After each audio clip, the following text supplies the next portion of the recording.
성도 여러분 반갑습니다. 이 시간에는 데살로니가 후서 개관에 대한 말씀을 드리도록 하겠습니다. 헬라어 성경에서는 프로스 테살로니케이스 베타라고 적혀 있습니다. 영어 성경은 Second Thessalonians라고 발음을 하고요. 한문 성경은 어렵습니다. 티에사로니지아 호수라고 명기가 되어 있습니다. 개역 성경에서는 데살로니가 후서라고 표시가 됩니다. 데살로니가 후서는 데살로니가 전서를 써보낸 직후에 고린도에서 쓴 것으로 보입니다.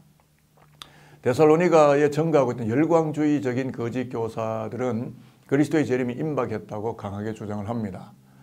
핍박이 극심했기에 그로부터 건진받기를 원하는 소망이 생겼을 테고, 그러한 현실로부터 도피하려는 열광주의가 분명히 발생했을 겁니다. 특히 데살로니가 후서 2장 2절에 보면 데살로니가 성도들은 주의 날이 이미 이르렀다는 주장에 마음이 몹시도 흔들린 것 같습니다.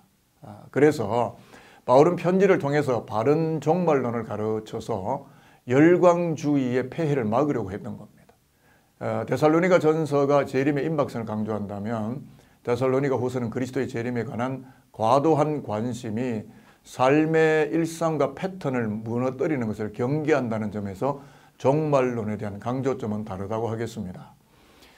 주로 데살로니가 전서는 곧 임하게 될 그리스도의 재림의 때에 이미 죽은 성도가 참여할 수 있는지를 다루고 있다면, 데살로니가 후서는 그리스도의 재림이 일어나기 전에 나타나게 될 사건들이 무엇인지에 대한 콘텐츠를 알려준다는 점이고, 동시에 재림이 언제 다가오든지 그것과는 상관없이 세상 속에서 성실히 일하면서 양식을 마련하고 충성된 삶을 살아야 된다는 것을 가르치고 있는 겁니다.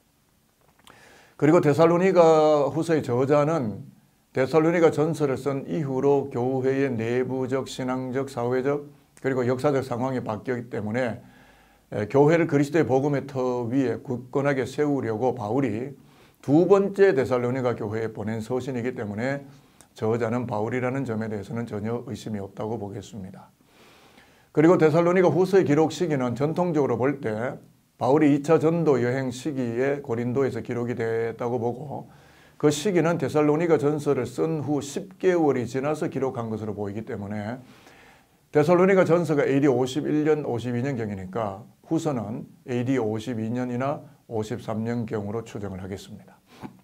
그리고 데살로니가 후서의 기록의 목적은 전서의 상황보다 데살로니가 교회 성도들이 사회로부터 당하는 박해가 더 심화된 듯 보입니다. 그래서 일부 신자들은 매우 낙심하기도 했고, 일부 신자는 그리스도의 재림으로 임하게 될 신천신지를 더 삶의 큰 소망으로 붙들 수밖에 없었는데, 그러한 신자들 중에 보면 현실 도피주의자, 체념주의, 무의도식하는 자들이 생기면서 교회 직분에 대한 사역을 외면하고 사회인으로서의 책임을 망각한 채로 오직 재림의 시기에만 연연하는 부끄러운 일들이 발생했다는 것이죠. 그렇기 때문에 사도 바울은 박해받는 신자들에게 주님의 재림 시에 받게 될 보상을 상기시켜야 했고, 재림의 시기에 열중하는 자들을 향해서는 이단에 미혹되지 말아야 할 것을 경계하고, 무의도식하고 현실 도피 생활을 하는 자들에게는 본분과 책임을 다해야 할 것을 강하게 명령하게 되는 겁니다.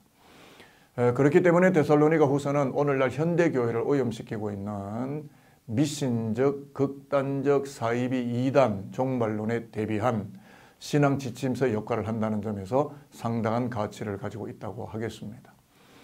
데살로니가 후서가 가지고 있는 신학적인 특장, 그 특징들이 있는데, 데살로니가 후서는 데살로니가 전서처럼 그리스도의 재림을 주제로 한다는 점은 동일하다고 보여집니다. 그러나 전서가 그리스도의 재림을 신앙과 삶의 궁극적인 소망이라고 강조한 점에 비해서 후서는 재림신앙을 오해하고 있는 열광주의 신앙인들의 열기를 냉각시키는 내용들이 많이 강조되고 있습니다.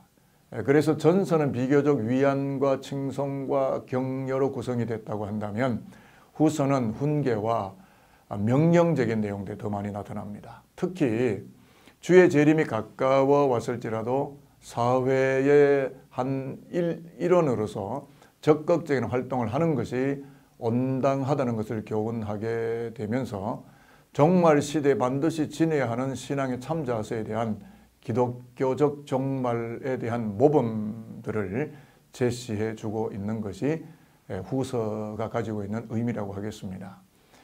데살로니가 후서의 내용은 주로 1장은 재림으로 인하여 나타나는 영광스러운 보상에 대한 이야기고요.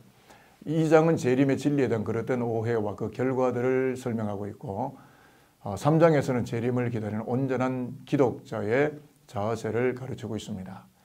이제 우리가 데살로니가 후서를 읽어나가면서 극심하게 종말론적인 시대의 징후들이 보여지더라도 흔들리지 말고 견고한 믿음으로 우리에게 맡겨진 사회인으로서의 적극적인 활동도 성실하게 잘 하게 됨으로써 온당한 그리스도인으로 세워져야 한다는 믿음을 마음속 깊이 결의하면서 참된 기독교 신앙의 기초석들로 열심히 그리고 땀 흘려 주의 십자가 앞에 살아가는 산돌인들이 다 되시기를 주님의 이름으로 축복하겠습니다.